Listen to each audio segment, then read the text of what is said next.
Hey everyone, welcome to Love and Life's Journey. I'm Chantel. Thank you so much for tuning in. Today I have a DIY project that I am so excited to share with you because it is something I have been wanting to try for a super long time. If you are new to my channel, thank you so much for stopping by. If you like DIY projects, Dollar Tree DIYs, DIYs on a budget, then be sure to hit that subscribe button because I do a lot of that here on this channel. And don't forget to hit the bell and set your notifications so that YouTube will notify you when I upload new videos. So I've been wanting to play with mosaics for a long time, and I just have never really taken the plunge to figure it out or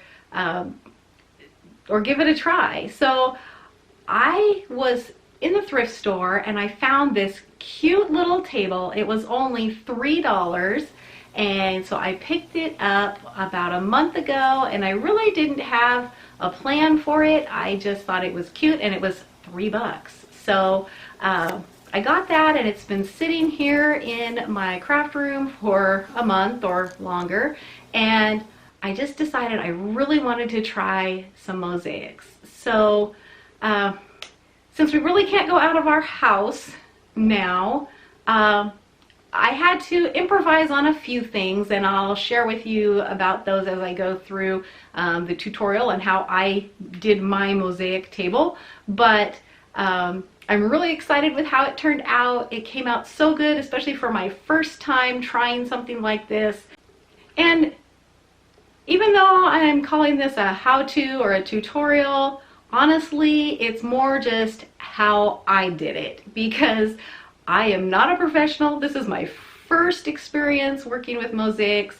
I watched some videos on how to do it and read some things online, but I am certainly not a professional. So if you work with mosaics and do tile things and you see things that I'm totally doing wrong, then I am certainly open to constructive criticism, so leave those comments below for me.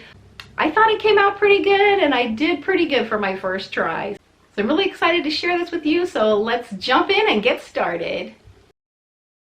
So first I'm just taking some sandpaper and going over the iron legs just to rough it up a little bit to prep it for some spray paint.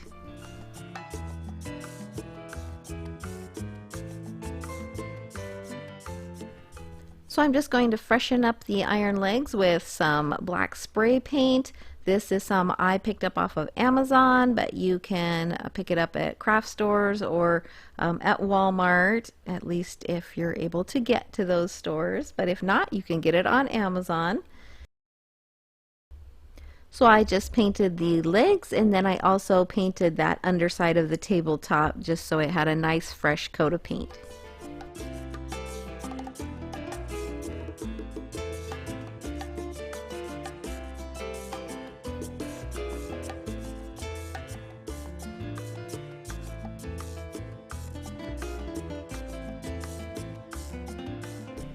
Once that was dry, I took the sandpaper and just went around the edge of the tabletop and also across the top of the table and got rid of any raised areas or spots that needed smoothed out.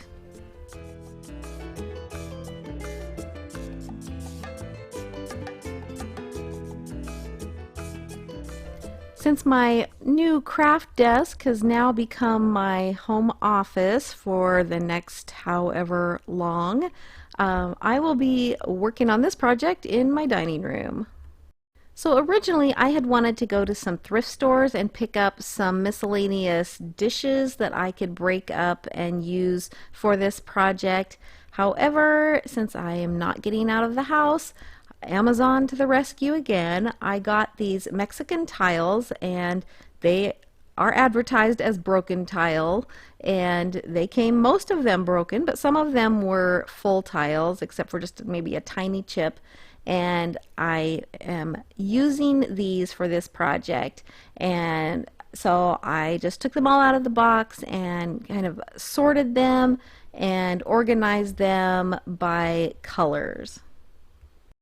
I really don't have a plan for how I'm going to do this mosaic. I just am kind of going to plan it as I go and see what tiles I like and what I want to use.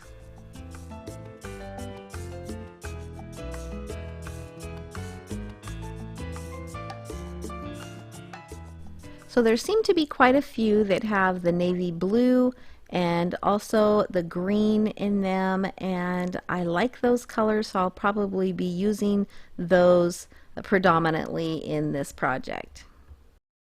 And I'm thinking of using one of these full tiles as the center of my tabletop. I wasn't too sure how I was going to break these up, so I thought I would experiment a little bit. I'm putting a tile inside a gallon Ziploc bag, and then I have a cutting board, and I'm just going to try and tap it with the hammer and see if I can break it into smaller pieces. And I actually tried to tap pretty hard on this cutting board and it did not break. So I found that I had to take it out to the garage and lay it on the cement, and then I tapped it with the edge of the hammer and it broke really easily that way.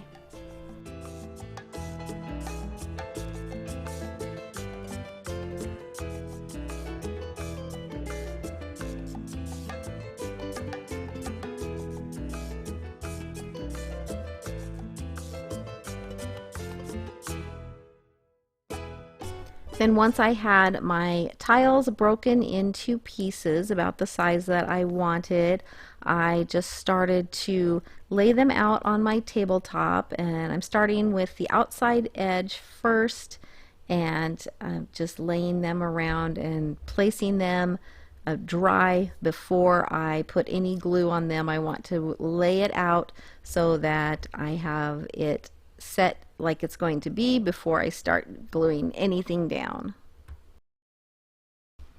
I played around with several different things for the center of my table, and ultimately I decided to go ahead and use a full tile that barely had a teeny tiny chip out of the edge of it as the focal point for my table, and then I'm just building around that, filling in with the different tiles. And I did kind of a white background tile right around that center tile, and then I did kind of green tiles around the outside edge, and then all of the rest had more of the blue background in it. And so it's really not a definite pattern, but I did try to do somewhat of a little bit of a pattern. So before I glue anything down, I'm just measuring to make sure that center tile is in the center, and I traced around it with a pencil, and then I'm using this weld bond glue. This was recommended for tile, and you put a thin layer on the surface and then a thin layer on the tile and press that down. And this worked really well. It started to set up pretty quickly. Within 5 minutes you could tell it was really sticking, and within an hour it's dry and then completely set in 24 hours. So one thing I found out the hard way was that I needed to make sure that all of my tiles were the same thickness because I'm just using a thin glue underneath them, and so they needed to be the same thickness if I wanted my tabletop to be level. If you are using tile that is uneven, then you would want to use like a mastic underneath so it's thicker and you can push down at different levels your tiles to make your tabletop level. And so I had to really pick and choose my tiles to make sure that I had a level tabletop. Since the gaps between my tiles are larger than 1/8 of an inch, I needed to use a sanded grout, and this is important so that it has stability and it won't crack. And I'm also going to be using a cake decorating bag and then a little putty knife, and I have a couple containers, one to mix my grout in, and then the other I have a bucket and some sponges to put some water in.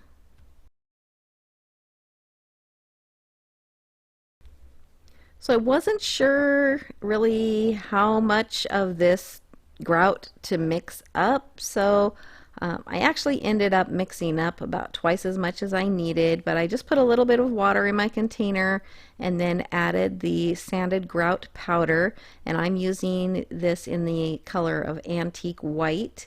We just picked this up at Ace Hardware, and so I'm sure you can get it at Home Depot, Lowe's, you can probably order it online, but we got it at Ace Hardware. And I will put a list of all of the supplies that I used in the description box with links to where you can get them. The instructions on the bag just said to mix this to desired consistency, but I wasn't really sure what that was, and I think I mixed mine a little bit thick, but it still ended up working great. And so I kind of went with the idea that since I was using a piping bag to put this in between the tiles, that I made it the consistency of frosting. So that's kind of what I went by. You're supposed to let it sit for like 10 minutes and then stir it again, and it did thicken up quite a bit during that time. But anyway, it was pretty easy to work with. The reason I'm using a piping bag is because we thought we had one of those floating tile trowel to float the grout on, and we could not find it anywhere. We looked everywhere, and since we're not supposed to be going out of the house, I just decided to look up alternatives, and I saw that you could use what they call a grout bag, which is basically the same thing as one of these piping bags for cake decorating. And I had some of those, so I just used a disposable cake decorating bag, and I'll show you here in a minute how that worked out.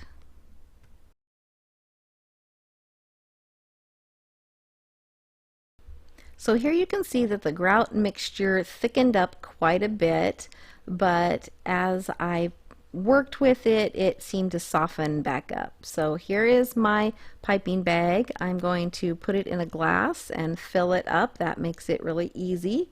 And then I'm going to snip off the end of the bag so that I can pipe that out.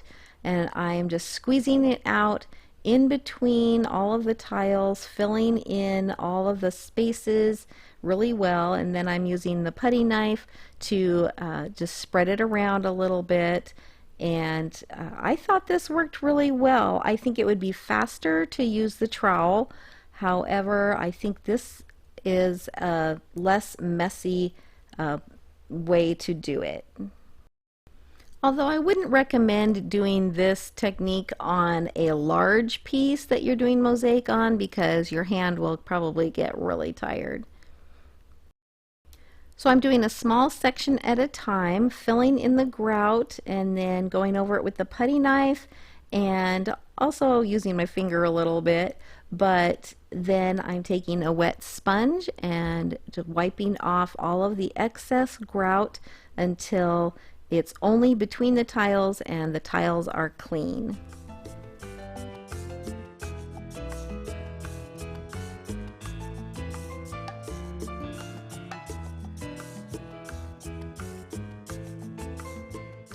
And I did read that if you choose a grout color that is contrasting to your tile colors, then that will really help your tile colors to pop and make your designs stand out more.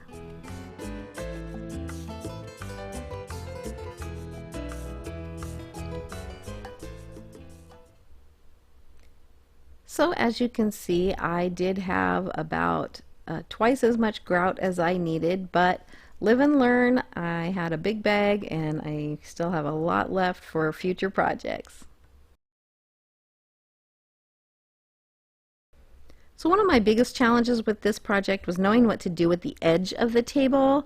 I wasn't sure exactly how to put tile on the edge, so I decided to just paint the edge, and I'm using ivory colored chalk paint by Waverly to paint the edge. And then I decided to, when I put the tiles on the top of the table, I actually left about 1/4 of an inch around the edge of the table, and I am going to be using some nautical rope from Dollar Tree, and I am going to just put this around the edge of the table up against the tiles just to finish it off. And I really like this kind of mixed media thing. It just adds a different texture and it finishes it off. And I'm going to be keeping this table inside, so this will work really well. And the nautical rope was perfect for this. So I am not going to lie, this project was pretty time consuming, which is one reason I have not actually done a mosaic project in the past. But I figured now was a perfect time to tackle this, and I really enjoyed it. I just put some music on and just had a fun time working on this project, and I love how it turned out. I hope that you liked this video, and I hope that it inspires you to try something new, whether it's mosaics or something else that you've been wanting to try. If you did like this video, please give it a thumbs up. It helps my channel to grow. If you haven't subscribed yet, hit that subscribe button and stick around so that you'll get to see lots more DIY projects in the future. So there it is, my very first mosaic DIY project. I love it. It's a great trash to treasure transformation, and I just want to thank you for watching, and I hope you have a blessed day and all stay safe and healthy.